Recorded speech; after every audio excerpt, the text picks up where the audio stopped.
मुलांनो, आज आपण लिंग हा घटक पाहणार आहोत. काही उदाहरणं पाहूया. चला तर मग, तयार आहेत ना? हा.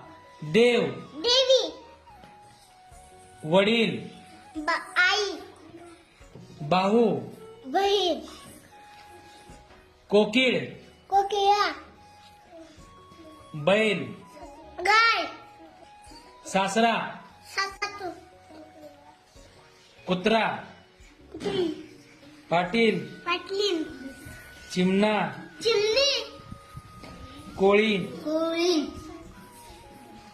गायक, गायिका, राजा, राणी, वाघ, वाघीण, बालक, बालिका, आजोबा, आजी, लेखक, लेखिका, गवळी, गौरण, पती. पत्नी.